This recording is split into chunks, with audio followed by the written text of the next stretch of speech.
2010 സമയം തുടങ്ങിയാണ് മാഷുമായിട്ടുള്ള വളരെ പേഴ്സണലായിട്ടുള്ള അടുപ്പം കൂടുതലായി തുടങ്ങിയത്. അമ്മ മരിച്ചു കിടക്കുമ്പോഴും ബോഡിയുടെ അടുത്ത് ഒരുപാട് നേരം വന്നിരുന്ന് വിഷമത്തോടെ ഇരുന്ന് മാഷിൻ്റെ അരുമ ശിഷ്യയായിരുന്നു എൻ്റെ അമ്മ. മാഷിനെപ്പോഴും എപ്പോൾ കാണണമെന്ന് പറഞ്ഞാലും ഞാൻ ഓടിയെത്താറുണ്ടായിരുന്നു. അത് മാധ്യമങ്ങൾക്കെല്ലാം അറിയാം. INS വിക്രാന്തിലൊക്കെ മാഷിനെ കൊണ്ട് പോയതാണ് ഒരുപക്ഷെ എനിക്ക് എൻ്റെ അമ്മയ്ക്ക് നൽകാൻ കഴിഞ്ഞ ഏറ്റവും വലിയ ട്രിബ്യൂട്ട് എന്നാണ് ഞാൻ വിചാരിച്ചത്.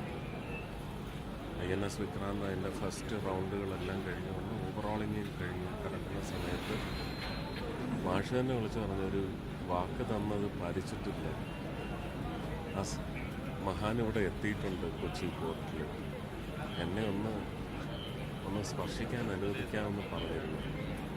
ഞാൻ ഏതാണ്ട് ഒരാഴ്ച സമയം കൊണ്ട് നേവിയുടെ ഡിഫൻസ് മിനിസ്ട്രിയുടെ പെർമിഷൻ എടുത്തിട്ട് മാഷെ ഒരു 2-3 മണിക്കൂർ അതിനകത്ത് കൊണ്ടുപോയി മാഷയ്ക്ക് ഒരുപാട് സന്തോഷം പകർന്നു നൽകാൻ കഴിയും.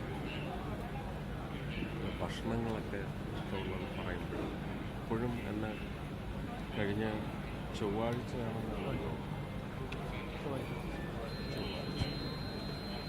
വിളിച്ചിട്ട് പറഞ്ഞു, ആ TV-യിൽ പറഞ്ഞ ആലപ്പുഴ മീൻകറി അതെനിക്കും കൂടെ അവകാശപ്പെട്ടതാണ്. എനിക്കത് കൊതിയൂറുന്നു. എനിക്കത് കേട്ടപ്പോൾ, വിവരണം കേട്ടപ്പോൾ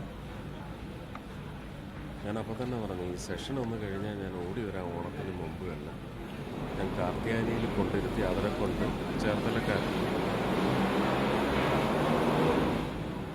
അവിടെ കൊണ്ടിരുത്തി ഞാൻ നല്ല വെന്ത ചോറ് കട്ടിച്ചമ്മന്തിയൊക്കെ ആയിട്ട് അപ്പോഴൊക്കെ പറഞ്ഞു, കൂടുതൽ വിവരിക്കണ്ട, എനിക്ക് പിന്നെയും കൊതിയാണ് വരുന്നത്. ബുധനാഴ്ചയും വന്നില്ലേ എന്നാണ് അത് ചോദിച്ചാൽ. അതൊക്കെ ഇനിയൊരു വേദനയുള്ള ഓർമ്മയായിട്ടില്ല. എങ്കിലും മാഷക്ക് അങ്ങനെ ഇവിടെ വന്ന് അഡ്മിറ്റ് ആവുന്നതിൻ്റെ തലേന്നും പൂർണ്ണ ആരോഗ്യവാനായിട്ട് തന്നെ, വാർദ്ധക്യവുമായി ബന്ധപ്പെട്ട അസുഖങ്ങളുണ്ടാവാം, പക്ഷേ പൊതുപരിപാടിയിൽ പങ്കെടുത്തിട്ട് തന്നെയാണ് ഇവിടെ അഡ്മിറ്റ് ആവാൻ വന്നിരിക്കുന്നത്. അതൊരു വലിയ അനുഗ്രഹമാണ്. അങ്ങനെ അധികകാലം ഒന്നും ദുരിതം അനുഭവിച്ച് കിടക്കാതെ സ്വർഗം പ്രാപിച്ചു എന്ന് തന്നെ വിചാരിച്ചുകൊണ്ട് ആത്മാവിന് വേണ്ടി പ്രാർത്ഥിക്കും.